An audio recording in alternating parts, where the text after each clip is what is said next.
Vishu Eid റിലീസായിട്ട് April 11 തിയേറ്ററുകളിലേക്ക് എത്തിയ മലയാളം സിനിമയാണല്ലോ വർഷങ്ങൾക്ക് ശേഷം. ഇന്നത്തോടെ കൃത്യം 7 ദിവസങ്ങൾ തിയേറ്ററുകളിൽ പിന്നിടുന്ന സിനിമയുടെ 7ാം ദിവസത്തെ Kerala tracking, Kerala world wide estimate collection report കണക്കുകളെല്ലാം തന്നെ ഇപ്പോഴത്തെ പുറത്തു വന്നിരിക്കുകയാണ്. അത് പ്രകാരം ഇന്നത്തെ ട്രാക്കിംഗ് ആണെങ്കിലും വേൾഡ് വൈഡ് എസ്റ്റിമേറ്റ് കളക്ഷൻ ആണെങ്കിലും കഴിഞ്ഞ ദിവസത്തെ അപേക്ഷിച്ച് നോക്കുകയാണെങ്കിൽ കളക്ഷൻ കുറഞ്ഞുകൊണ്ടിരിക്കുന്നു എന്നാണ് മനസ്സിലാക്കേണ്ടത്. ഇന്നലെ ഇതേ സമയം 1,28 ലക്ഷത്തിന് മുകളിലായിരുന്നു കേരള ട്രാക്കിംഗ് എങ്കിൽ ഇന്നത് 1,03 ലക്ഷത്തിന് മുകളിലാണ്. ഇന്നലെ 2,49 ലക്ഷമായിരുന്നു സിനിമയുടെ കേരള ഗ്രോസ് എങ്കിൽ ഇന്ന് 2 കോടി കേരള ഗ്രോസ് ആണ് നിലവിൽ നാം പ്രതീക്ഷിക്കുന്നത്. ആ കളക്ഷനിലേക്ക് എത്തുകയാണെങ്കിൽ ഇന്നത്തോടെ 19-20 കോടി റേഞ്ചിലേക്ക് 7 ദിവസങ്ങൾ കൊണ്ട് വർഷങ്ങൾക്ക് ശേഷം കേരള കളക്ഷൻ എത്തുന്നതാണ്. ആദ്യ 6 ദിവസങ്ങൾ കൊണ്ട് 45 കോടി വേൾഡ് വൈഡ് കളക്ഷനിലേക്ക് എത്തപ്പെട്ട സിനിമയ്ക്ക് ഇന്ന് 3-4 കോടി റേഞ്ചിൽ വേൾഡ് വൈഡ് കളക്ഷനാണ് നിലവിൽ നാം പ്രതീക്ഷിക്കുന്നത്.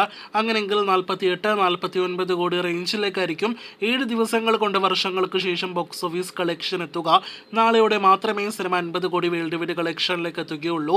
പക്ഷേ ഇന്ന് തന്നെ സിനിമയുടെ ഒഫീഷ്യൽ കളക്ഷൻ പോസ്റ്റർ പുറത്തു വന്നിട്ടുണ്ട്. നിശ്ചിത ദിവസങ്ങൾ കൊണ്ടാണ് 50 കോടി കളക്ഷൻ നേടിയെടുത്തത് എന്ന് ആ പോസ്റ്ററിൽ സിനിമയുടെ അണിയറ പ്രവർത്തകർ രേഖപ്പെടുത്തിയിട്ടില്ല.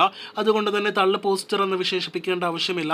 ഒരു പ്രൊമോഷണൽ പോസ്റ്ററായിട്ട് മാത്രമേ സിനിമയുടെ 50 കോടി പോസ്റ്ററിനെ കാണാനായിട്ട് പറ്റുകയുള്ളൂ. എന്തായാലും വർഷങ്ങൾക്ക് ശേഷം വെറും 7 ദിവസങ്ങൾ കൊണ്ട് മികച്ച വേൾഡ് വൈഡ് കളക്ഷനിലേക്ക് എത്തപ്പെട്ടിരിക്കുകയാണ്. ഇനി വരുന്ന ദിവസങ്ങളിൽ സിനിമ കൂടുതൽ വിദേശ രാജ്യങ്ങളിൽ റിലീസ് ചെയ്യുന്നു. ഒപ്പം വീക്കെൻഡിൽ കേരളത്തിൽ ഉൾപ്പെടെ നല്ല കളക്ഷൻ നിലവിൽ നാം പ്രതീക്ഷിക്കുന്നുണ്ട്. എന്തായാലും നല്ല കളക്ഷൻ വരികയാണെങ്കിൽ ഇനിയും ഒരുപാട് ദൂരം മുന്നോട്ട് തന്നെ വർഷങ്ങൾക്ക് ശേഷം ബോക്സ് ഓഫീസ് കളക്ഷൻ മുന്നേറും. അത് ഏതറ്റം വരെ എത്തി നിൽക്കുമെന്നാണ് നാം ഉറ്റുനോക്കുന്നത്. നിങ്ങൾ പ്രേക്ഷകരുടെ അഭിപ്രായത്തിൽ എത്രയായിരിക്കും സിനിമയുടെ ഫൈനൽ കളക്ഷൻ എന്ന് താഴെ കമന്റായിട്ട് രേഖപ്പെടുത്തൂ.